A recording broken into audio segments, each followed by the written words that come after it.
भाई साहब, घोसी लोकसभा का चुनाव अपने चरम सीमा पे है और घोसी की सीट पूर्वांचल की सीटों में सबसे हाईलाइट सीट है।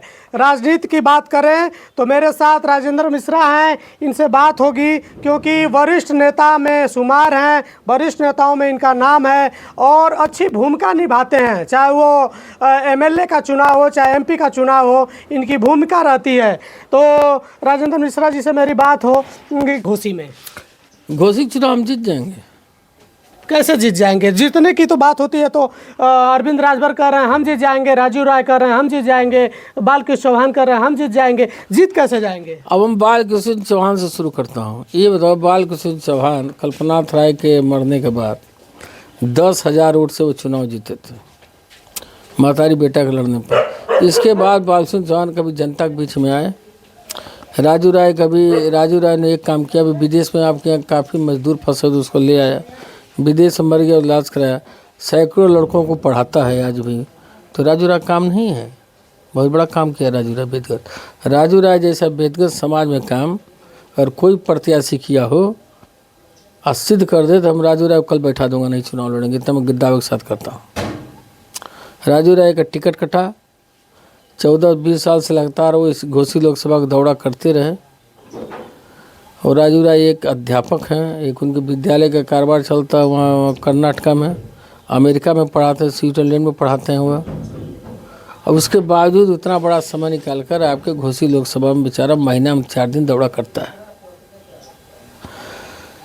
बची चुनाव जीतने की रणनीति, तो हम चंदेव राजभर को चुनाव जीता है जिसके पास गाड़ी के तेल का पैसा नहीं हुआ करता था।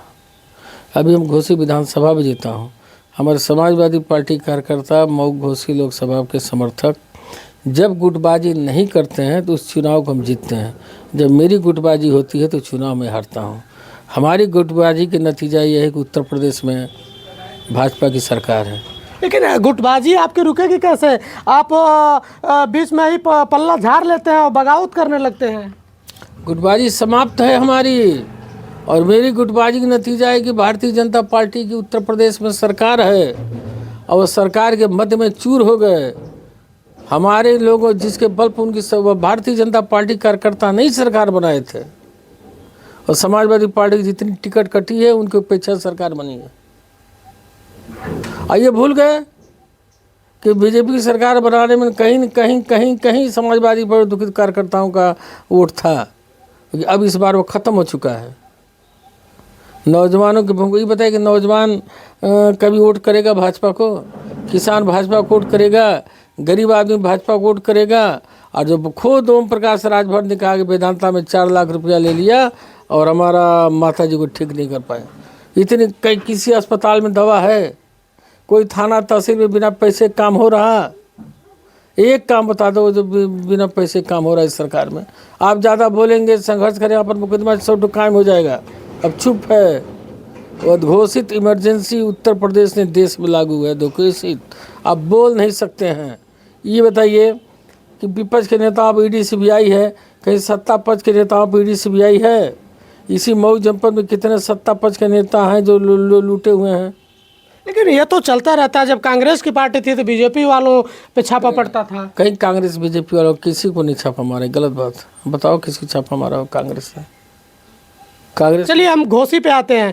तो घोसी में ओम प्रकाश राजभर कर रहे हैं, राजभरों का अच्छा खासा वोट है, मुसलमान उनके साथ है, बनिया वर्ग उनके साथ है, तो वो कह रहे हैं हम लीड कर रहे हैं। हमारे ये साथ है, रात दिन उस पर छापा पड़ रहा है, दुकान चेंजिंग हो रही है, अधिकारियों को उत्पीड़न है, छोटे बनिया समाप्त हो रहे हैं। ऑनलाइन से के दुकानदारों को बताओ, जब ऑनलाइन से मोटरसाइकिल से गाड़ी सबके घर सामान पहुंच जाएगा तो मर्याद पर मौसम बाजार में जो दोबारा में जो दुकानदार खोला उसका क्या होगा? हाँ? कई लोग। लेकिन राजू राय पे एक बड़ा सवाल है, लोग डरे हुए हैं कि राजू राय दिख तो रहे हैं, सक्रिय तो हैं, चुनाव हारने के बाद दिखे तो, लेकिन चुनाव जीतने के बाद फिर वो बालकृष्ण चौहान, दारा सिंह चौहान जैसे कारनामे उनके भी हो जाएं, वो दिल्ली जाके बैठ जाए। राजू राय हारने के बाद जब दिखे थे तो जीतने के बाद भी राजू राय परमानेंट ही रहेंगे। हाँ, एक हवा है कि बाहरी भगाओ जिला बचाओ, तो पूरे यहाँ के हिंदू उत्तर घोसी लोकसभा की राजनीति बाहरी के कब्जे में है। राजू राय बाहरी इसलिए नहीं कहे जा सकते कि 2015 से वो मऊ जनपद के नागरिक हैं। बलिया से उनका सदस्यता खत्म हो चुका है। मऊ में उन्होंने मकान भी खरीद लिया है। मऊ टाउन एरिया के वह वोटर लिस्ट पर उनका नाम भी है। ये ज़मीन भी खरीद चुके हैं यहाँ पर मऊ जनपद में। तो बस गए तो इनको उसी वक्त इन लोगों को रुकना चाहिए था ना। राजू राय जब कोरोना में बताओ कोई ओम प्रकाश राजभर चले, बालकृष्ण चौहान, राजू राय चला था। समाजवादी पार्टी के नेता लोग चले थे। कोई मुसीबत बना, कोई लोग जो है कल आग लगाया, 5 लाख रुपया राजू राय ने दिवाया देवारा में, उसका घर द्वार जल गया था। यहाँ एक पासवान का घर जल गया था यहाँ सुल्तानीपुर में। कहीं 2 नेता दिखे सत्ता पर जब बसपा के। खाली ये चौहान भर लोग आते हैं कि भैया चौहान भैया हमको वोट दे दो, हम तुम्हारे बिरादर के हैं। राज भैया वोट दे दो, हम तुम्हारे बिरादर के हैं। चौहानों के नेता से हम पूछते हैं, एक चौहान का घर बनाया, किसी चौहान को नौकरी लगाया, किसी चौहान को दवा कराए, किसी चौहान के मुसीबत में खड़ा थे?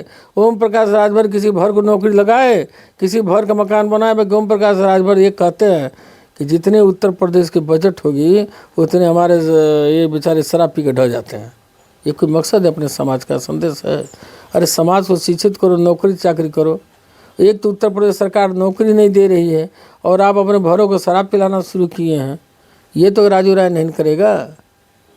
चलिए, एक बात सत्य है जिसको छोटे से लेकर बड़े चैनलों ने दिखाया है कि राजू राय ने जो बिना चुनाव जीते घोसी की जनता के लिए किया है, घोसी के लोगों के दुख सुख में साथ दिया है, वो किसी नेता ने नहीं दिया है। ये चीज़ें कुछ ऐसी होती हैं कि झुठलाई नहीं जा सकती।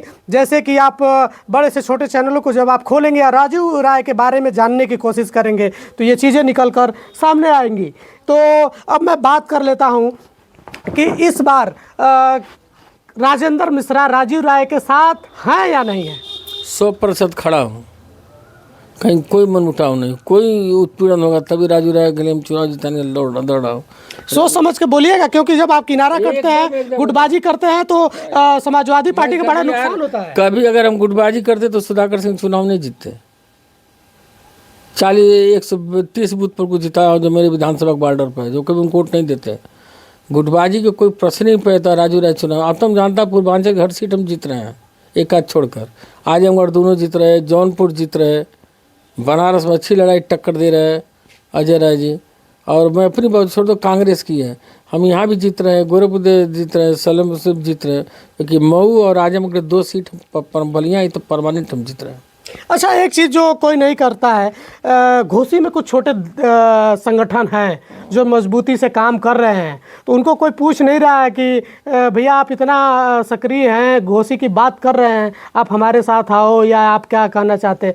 तो जैसे ये घोसी नवनिर्माण मंच बना के एक बद्रीनाथ लोगों को जागृत कर रहे हैं, तो इन लोगों को कैसे देखते हैं आप? बद्रीनाथ बेचारे कटघरे में रहने वाले हैं, तो बद्रीनाथ जो जनता में, तो जनता में कुछ काम न करना चाहिए उनको? इतना पैसा जितना उन्होंने होर्डिंग में लगाया है, उतने सब पैसा 10-20 लाख रुपया लेकर किसी एक गरीब आदमी का वो शादी करा दिए होते 3 लड़कों का, और उसी को आपके माध्यम से दिखवाते समाज में, तो कितना बड़ा काम हुआ होता। बद्रीनाथ अभी संघर्ष करें, उनके चैनल क्या करते, कुछ नहीं कर रहे हैं। हम तो इनका कुछ प्रभाव रहेगा कि नहीं चुनाव में? कुछ नहीं हरकेश भाई। राजू राय चुनाव अब हम कह रहा हूँ 1.5-2 लाख से वो जीत चुका है। अच्छा, एक और हवा चल रही है इस समय कि बालकृष्ण चौहान का टिकट काट के अब अरशद जमाल को दिया जाएगा। कोई असर नहीं है हमारे ऊपर। अरशद जमाल को दे दे या किसी और बड़ी मुसलमान को दे दें, हमसे उससे कोई मतलब नहीं। हम चुनाव जीत रहे हैं। मुसलमान किसके साथ है? हमारे साथ है, 100%। जो भाजपा घर आएगा उसके साथ है, मेरे साथ है। हम उनके दुख सुख में खड़ा होते हैं तो और कौन किसके साथ रहेगा? तो राजेंद्र मिश्रा को आप सुन रहे थे। राजेंद्र मिश्रा पूर्वांचल के लीडरों में इनका अच्छा खासा नाम है और ये राजनीति के पक्के धुरंधर हैं। तो इनकी बातों से आप कितना संतुष्ट हैं, कमेंट बॉक्स में अपनी राय भेजिएगा। बाकी घोसी कौन जीत रहा है, घोसी के मालिकों का आशीर्वाद किसको इस बार मिल रहा है, ये भी बताइएगा। मैं अगले किसी वीडियो में फिर मिलूँगा, तब तक के लिए बहुत बहुत धन्यवाद।